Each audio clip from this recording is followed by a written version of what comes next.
Olá, estudantes Solte, salve, salve, simpatia, vamos para mais uma de filosofia aqui com a Escola de Frankfurt, que é uma das importantíssimas escolas teóricas do século XX.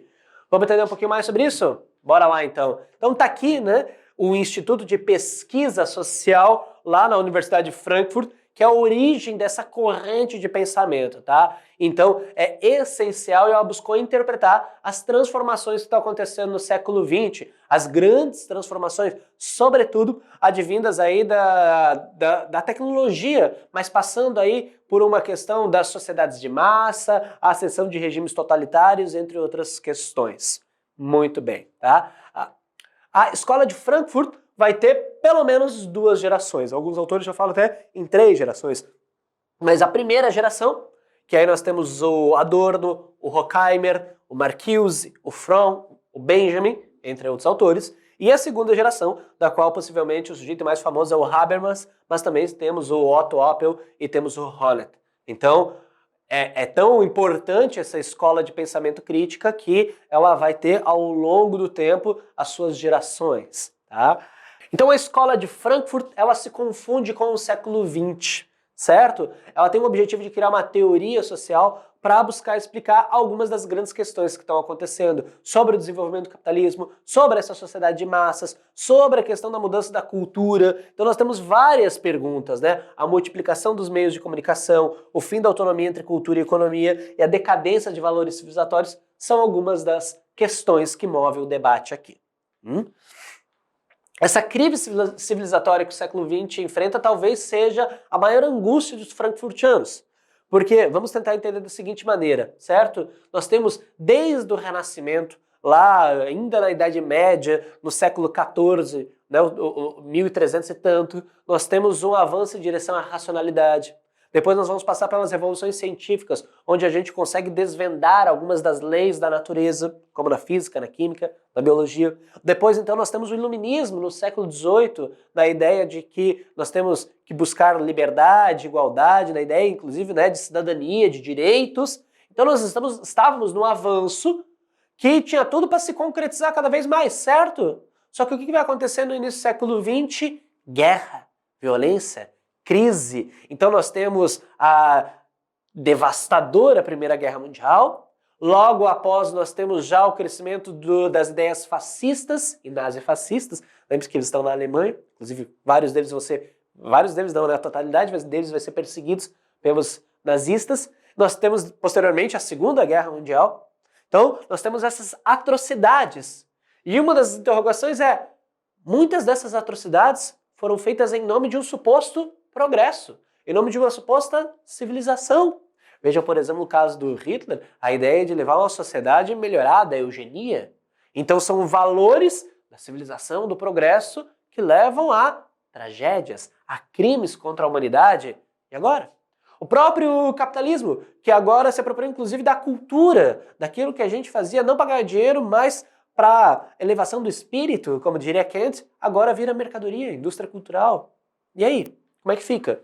Então, a teoria crítica, justamente, ela vai buscar, e aí você tem o Horkheimer, que é o primeiro diretor da Universidade de Frankfurt, do Instituto de Pesquisa Social, e ele vai dizer, para tentar responder a isso, vamos fazer primeiro uma equipe interdisciplinar. Então ele vai chamar psicanalistas, filósofos, especialistas de arte, crítico de arte, jurista, economista, vários campos, o que não era tão comum assim. Então reunir pensadores de diferentes áreas e, segundo, vai ter uma base que é a partir da ideia marxista. O referencial é marxista, tá? Então, veja, você não vai ser ortodoxo em Marx, mas é para fazer a leitura a partir de Marx, porque justamente o que eles percebem é que o capitalismo tem muito a ver com essas questões que eles estão debatendo aí. Então, de uma fonte marxista para outra, com outro referencial interdisciplinar, é que se forma a teoria crítica.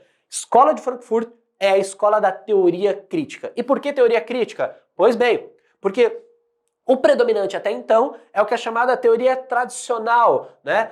Na filosofia nós temos aí o Círculo de Viena, ou os neopositivistas, como eles são chamados. O que acontece? Essa teoria tradicional, ela defendia que nós não devemos fazer juízos de valor.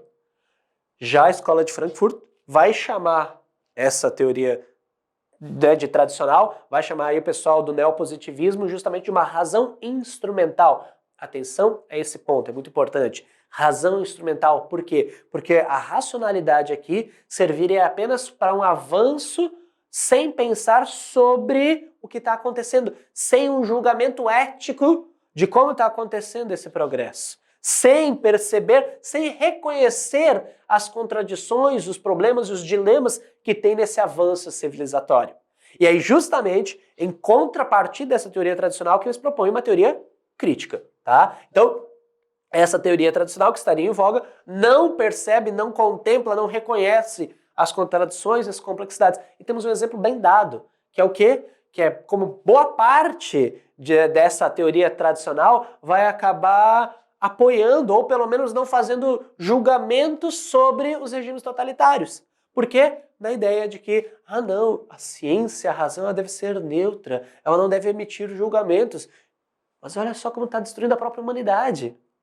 E aí nós temos, por exemplo, alguns filósofos que vão, inclusive, aderir ao sistema, à ideologia nazista. Tá? Então essa crítica à razão instrumental, a essa teoria tradicional que leva à elaboração de uma, então, teoria crítica. E o que vai ser essa teoria crítica? Alguns princípios aqui colocados, tá? Então, primeiro, se coloca contra o fetichismo de saber. O que é o fetichismo do conhecimento? Saber pelo saber. Buscar o saber acima de tudo, não importando o que tem no caminho, não importando nenhum tipo de dilema ético, tá? Contrário a uma racionalidade burocrática impessoal, ou seja, uma racionalidade que não leva em consideração o ser humano, né, que acaba coisificando, né, fazendo a reificação do homem. O homem é tratado só como objeto para a ciência, para o saber. Então é contrário a isso. Mas ao mesmo tempo precisa de pesquisa. Então é através da pesquisa que eu posso ter uma ação transformadora do mundo. Preciso ter uma proposta teórica para fazer essa pesquisa, mas sabendo que eu busco fazer algo transformador, algo engajado, algo para transformar a realidade. Uma mudança social que vem a partir do quê? De desmascarar a ideologia.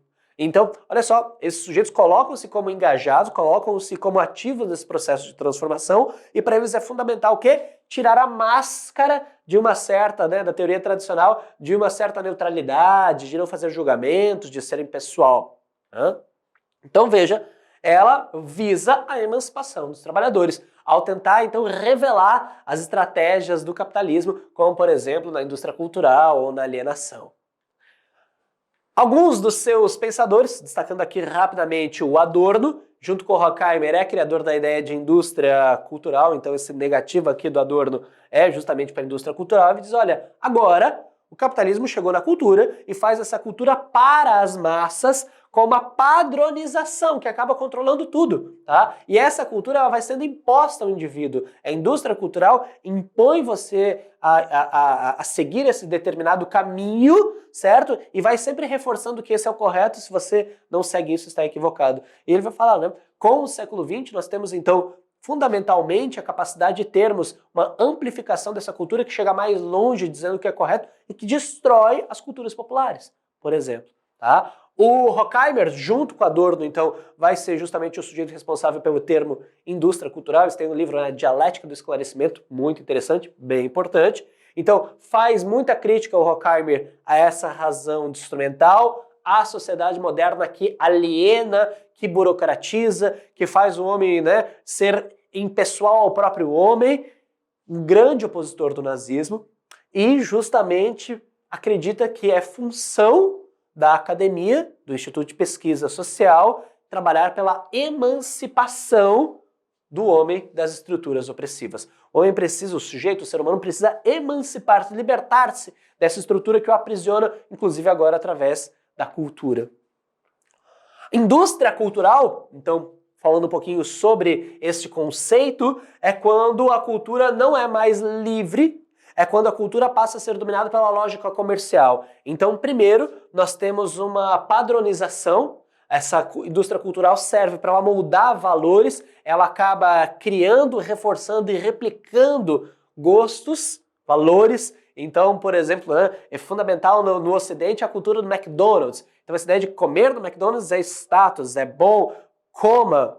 Então, ela cria e reforça esses próprios valores que ela cria, ao mesmo tempo em que é o objetivo o tempo todo ter lucro. Ela também tem ela também é movida pelo lucro, tá? Então, a indústria cultural faz uma cultura que é homogeneizada, simplificada e superficial.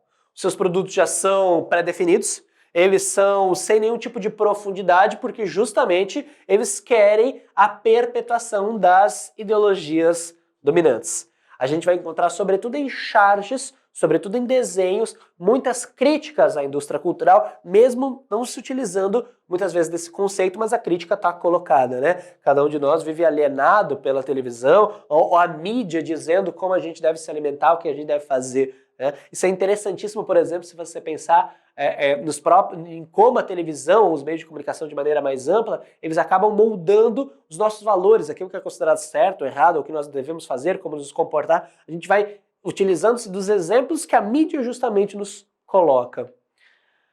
Então, a imagem aqui brinca, né, com uma indústria da cultura, mas é justamente isso. A indústria cultural vai se organizar em grandes centros de comunicação em massa que vão criar, vão divulgar, vão propagar informações, serviços e produtos. Se você pensar, por exemplo, o campo da música hoje é muito compreendido através dessa dinâmica, né? A indústria cultural, como as músicas muitas vezes são absolutamente homogêneas, padronizadas, em um determinado ritmo, determinado batido, determinado, enfim, buscando vender. E justamente ela vai valorizar determinados nichos, vai colocar aquilo tanto para tocar que a gente se acostuma e depois quer ouvir aquilo, né? E aí, nós temos associada a ideia da indústria cultural a alienação dos indivíduos. Então veja, também a indústria cultural tem uma função importantíssima para proporcionar uma espécie de fuga da realidade. Então, nós queremos essas sensações de prazer, essas sensações de diversão que a indústria cultural nos proporciona. Então eu quero lá, depois de uma rotina de trabalho desgastante, simplesmente deitar no sofá, ligar o Netflix e desligar o cérebro. E aí, o que o Adorno e o Horkheimer colocam é que justamente aí promove uma alienação, eu não quero mais pensar sobre os meus problemas, eu quero desligar. E nessa fuga da realidade, nós não temos mais uma resistência à opressão do sistema capitalista. Essa é a visão, né? É uma face oculta que teríamos aí da indústria cultural, como ela acaba promovendo a alienação dos indivíduos, que nada mais é do que querer essa fuga da realidade através desses elementos culturais e não contestam mais os regimes estabelecidos. Como diz aqui, né, os desenhos e as imagens.